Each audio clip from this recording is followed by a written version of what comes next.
Pondé, tem umas perguntas aqui para você. A primeira, que é do Marcelo Barbosa.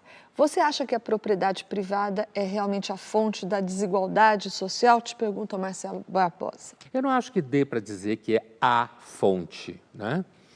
Porque você pode ter gente, é um exemplo meio estranho, mas você pode ter gente que tenha muito dinheiro hoje em dia, inclusive esses que é como é que se chama essa molecada? Nômade digital, né? Que pode trabalhar em qualquer lugar e que não tenha nenhuma propriedade privada e tem um dinheiro aplicado num monte de coisa, né?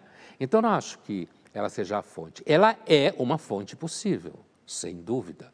Porque uma coisa que o capitalismo tem a partir de um certo nível é que quanto mais você tem, mais fácil você tem mais. A propriedade privada, quando é pensada, por exemplo, em autores como Locke, pai do liberalismo, ele pensa a propriedade privada no século XVII como o fruto materializado da virtude do trabalho.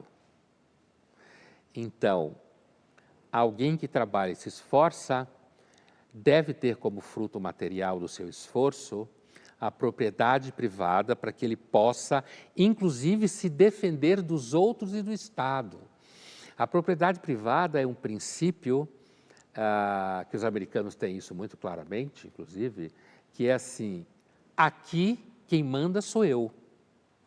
Para você poder entrar aqui, você precisa de uma autorização do juiz, certo? Que aparece muito em filme, né? E que a propriedade privada ela tem essa função. É claro que um monte de gente não tem, óbvio que não. E aí, nesse caso, o apartamento alugado também tem essa função, né? Você, necessariamente, não precisa ser dono. Mas, do ponto de vista de um cara como Locke, que está alinhado com o início do processo do capitalismo liberal, é muito claro. A propriedade privada é fruto do esforço do trabalho. E se você trabalha e trabalha mais do que os outros, você tem direito a ter mais. Inclusive a ter propriedade privada.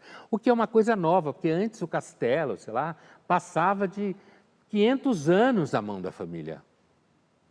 A propriedade privada tem uma outra característica que é a seguinte, eu posso comprar de você era rica 500 anos, faliu, eu que era pobre e ganhei dinheiro, compro de você e passa a ser minha. O capital não tem pátria. Pode. Não, o Marx estava errado, que achou que os operários não tinham.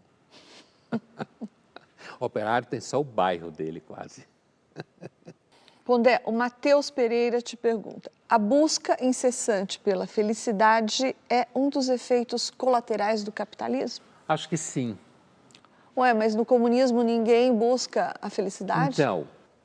Então, primeiro existem concepções distintas de felicidade, né? Se você pensar na discussão da felicidade no início do cristianismo, não tem nada a ver com isso. Se você pensar na concepção de felicidade na Grécia Antiga, não tem nada a ver com isso. Nem Roma, tá? Então, tem concepções diferentes. A felicidade no comunismo, ela era típica do final do século XIX, começo do século XX, que inclusive pegou movimentos fascistas, que era a ideia de uma felicidade em grupo, né? Uma felicidade mediada por um partido político, que arrumaria a vida de todo mundo, né? Só que com o passar do tempo, com o arco do tempo, na verdade, a ideia de felicidade foi se despedaçando dos regimes comunistas. E que foi uma das coisas que a China sacou. Olha, se a gente não criar uma mobilidade num certo nível social que gere consumo, nós vamos para o saco que nem a União Soviética foi, né?